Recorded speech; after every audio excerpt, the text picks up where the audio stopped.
Well, many of us saw it this past March. The slap heard round the world. In front of a live, star-studded Oscars audience with millions watching worldwide, actor Will Smith left his seat in the audience, approached the stage, and slapped the presenter, Chris Rock, across the face. Following the Oscars, Will Smith made a few attempts to apologize. The mea culpas were deemed insufficient, however, not enough. And months later, Smith released a public 6-minute YouTube apology to Chris Rock, in which he explicitly addressed his behavior and his regret for letting down his friends and fans in front of the entire world. This video apology received mixed reviews. If Will Smith were Jewish, he would have a productive Yom Kippur this year. As many of you may have noticed, the high holy day we call Yom Kippur and its biblical name, Yom HaKippurim, is derived from the Hebrew word Kapparah. Let's explore a few of the different meanings of the word Kapparah. For some clues as to how Jews have thought about this word and the concept of forgiveness over the generations. Some suggest that the Hebrew word Kapparah is like the word kaporet. They sound the same, meaning to cover.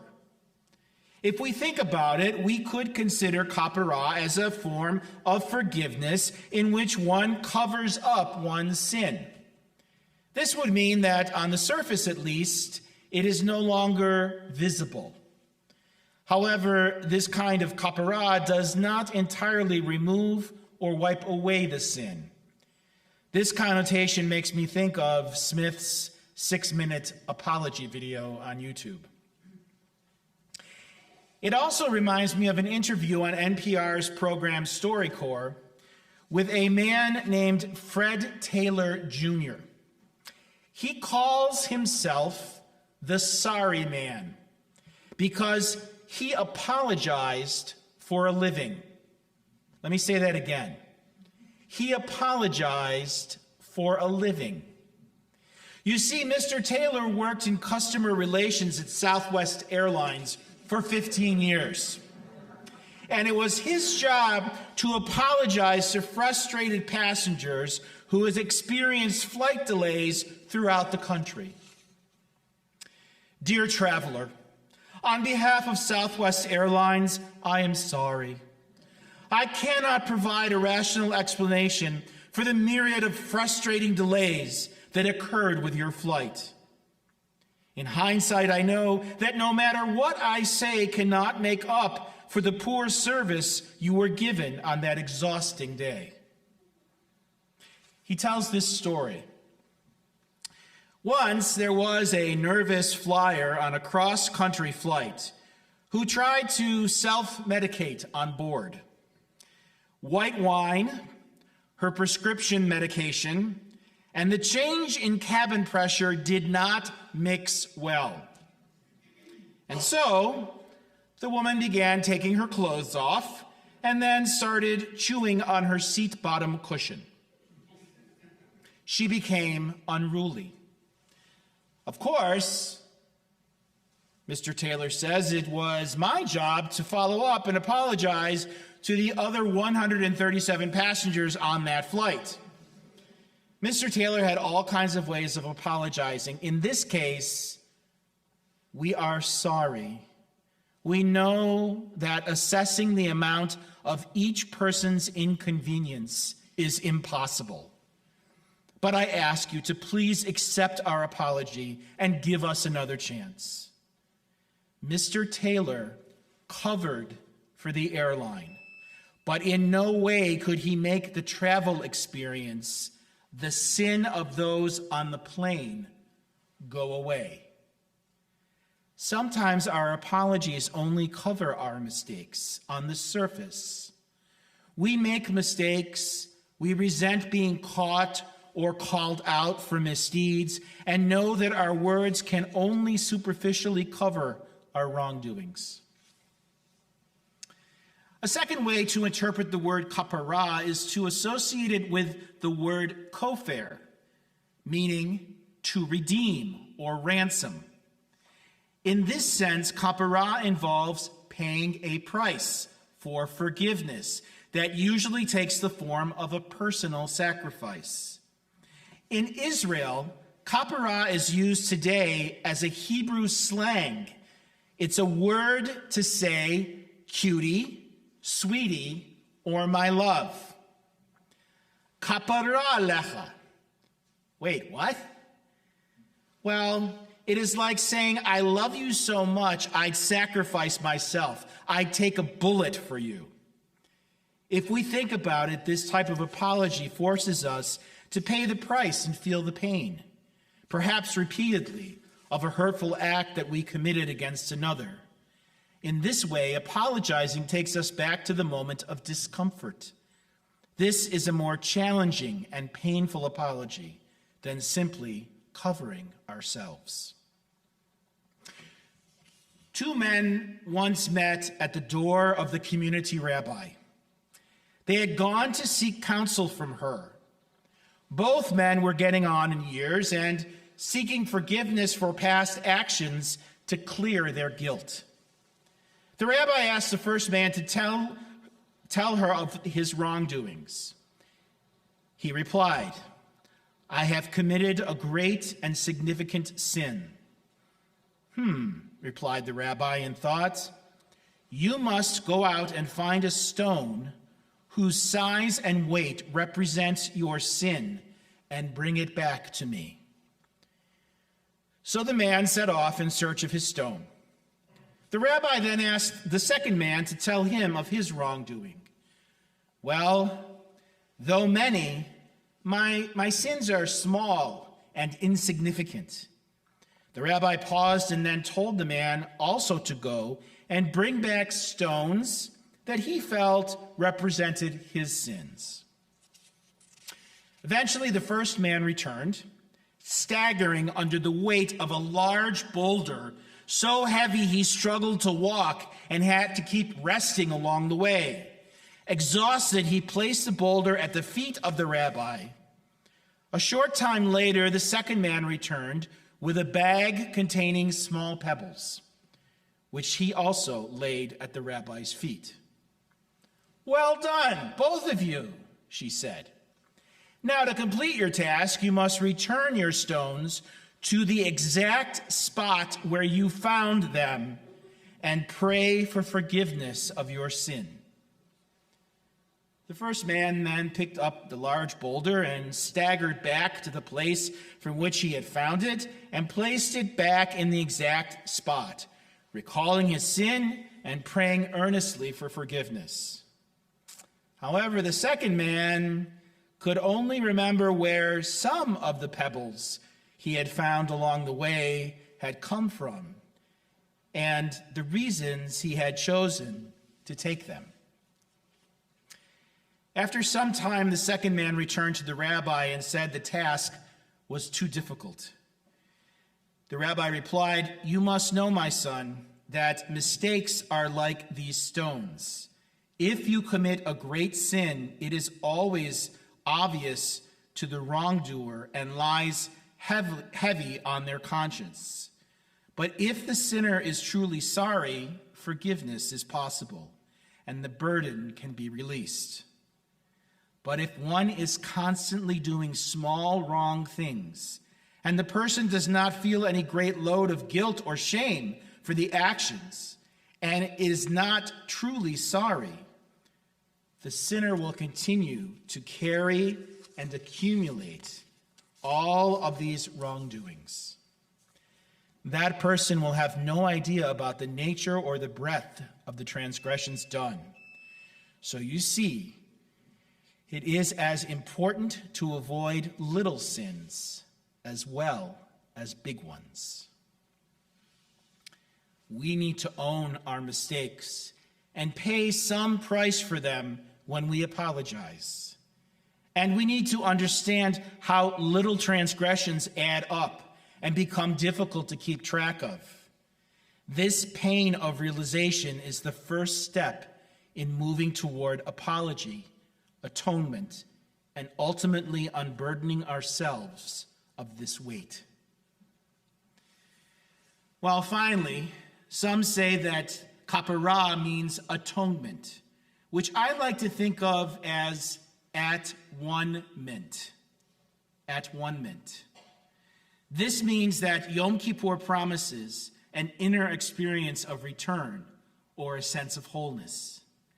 As we are taught, the power of Yom Kippur is that it carries with it the possibility of becoming whole, becoming one once again. The Japanese have been restoring ceramics and celebrating imperfection for over 500 years. Kintsugi is Japanese ceramic art in which broken ceramics are repaired. However, the cracks are still apparent. People in the old country used to go with a wheelbarrow house to house, collecting everyone's broken items. People mistook these artists for garbage collectors. But Kintsugi artists invest love and care into the things that are broken and take pride in hearing people say, "This piece is more beautiful now than it was before, when it was whole." People use these artistic people to help them make apologies because Kintsugi is honest and does not hide the damages. The Japanese believe people can overcome trauma and suffering when they realize beauty, true beauty, can be found in imperfection.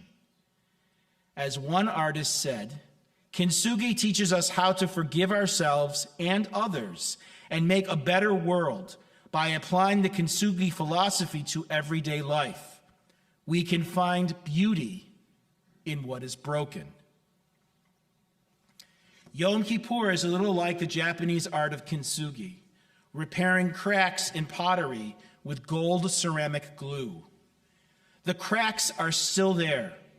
We still see them, but they become a part of a new, robust, and beautiful vessel.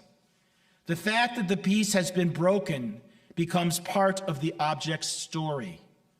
It still has value. We are those pieces of mended pottery. We collect cracks as we grow. We do our best to fix them. We try to repair breaks between ourselves and others. Authentic apologies have the power to heal, not the kind of healing that rids us of our imperfections, but incorporates our flaws and enables us to come to terms and even embrace our shortcomings. Yom Kippur is not about healing that covers over or causes pain from our misdeeds. Yom Kippur is about healing that finds wholeness in our brokenness. Some of you may remember the TV series aired in 2016 and ran for 4 seasons called The Good Place. If ever there was a metaphor that captures the spirit of Yom Kippur, a metaphor filled with humor, wisdom, and truth, it is this show.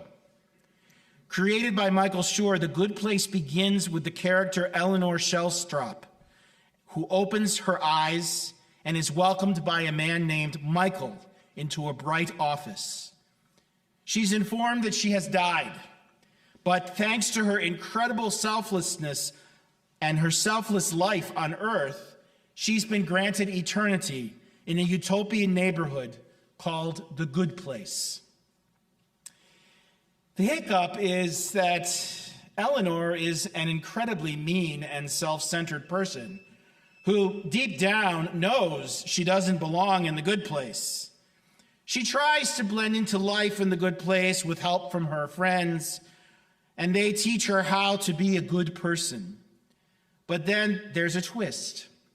Eleanor and her new friends in the good place learn that they are not in the good place after all. In fact, Michael is a demonic being from the bad place, deceiving them all along.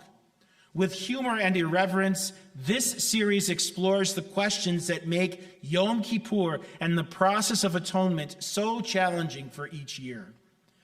What do we owe each other in life? Why do bad things happen to good people? What do we do when we mess up? Much like Judaism, the good place poses more questions than answers. Nothing is resolved by the end of the 50 episodes, but the characters emerge as better people than they were when the series began. And that is the lesson for us as well. Ultimately, the good place and this day of Yom Kippur teach that humans cannot be perfect during our time on earth. It's too messy. Occasionally, we make the wrong moral choice, no matter how hard we want to be good and practice goodness. The important thing is that we try. And we try with optimism and courage in our minds, and apologies and kind words in our hearts. Sometimes we cover up our sins. Sometimes our sin cause us to pay a heavy price. And sometimes we learn to live with them as part of us. Yom Kippur comes around every year to remind us that forgiveness, or teshuvah, is a process, and we can practice teshuvah right up to the final hours of our lives. Yom Kippur teaches us that it is never too late for atonement, for wholeness, and it is never too late to be gentler and kinder, because we humans, we Jews, are forward-thinking, people-focused, and life-affirming. Yom Kippur does not demand that we be perfect.